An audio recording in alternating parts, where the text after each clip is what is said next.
seated knee, internal or external, whichever one we're doing, continuous tension sets. Now, the big key here, the biggest difference between this and like an EQI, for example, is just motion. We need to have movement actually occurring at the end range of motion. So let's say I'm just got a band, I've got nothing else. I'm gonna wrap it around the hook. I'm gonna hook it around the heel right here. That's how I get it to make sure it's wrapped around like all my ankle and that my knee can actually do the work. Let's say I'm doing it with my left knee, okay, which means I'm going to be going into external rotation.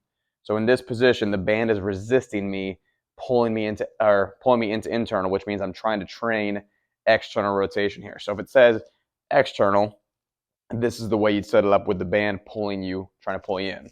The continuous tension set is simply, I get out to my end range right here, and then I simply pulse at that end range of motion, okay? And it's a little bit easier when you have a cable where you can, load it up consistently, but my goal here is to load up all this end range stuff for as long as I can, okay? And if it's easy with a band, we just need to increase band tension, okay? So that's our big goal here, is to get out as far as you can and load it. Let's say it's with internal rotation, so it's the opposite direction.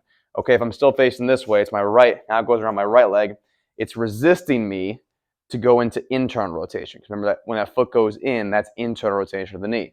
So an internal rotation, continuous tension set would be here, and I'm just trying to pulse back and forth. And the big value here, one of the biggest values is I'm trying to learn how to contract rotationally in that small little bit of range. So notice I'm just going from here to here, here to there, just back and forth, trying to focus all I can on my knee joint and loading that knee stuff up. Again, I don't care what weight you start with on this. I want to make sure you can actually contract here really well, and then we add more load as we go on.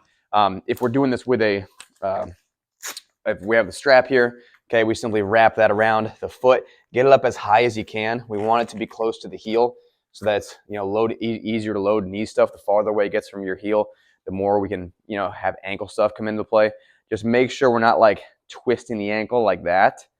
Like you can see my knee joint is moving there, right? That's got to be where we're at in terms of the knee joint. And with, again, like we just increased band tension by going to the orange.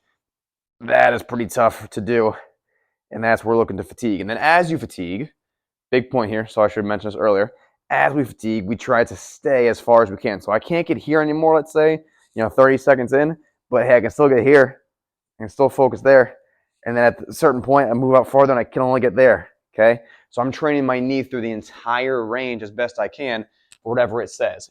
If it says to try to fail in a minute and you got bands, get far away, right? If it says fail in a minute and you got a cable, cool, even better, but you're gonna need to load that up pretty good to make sure you're really training that rotational stuff of the knee joint and not the ankle, not the hip, just here.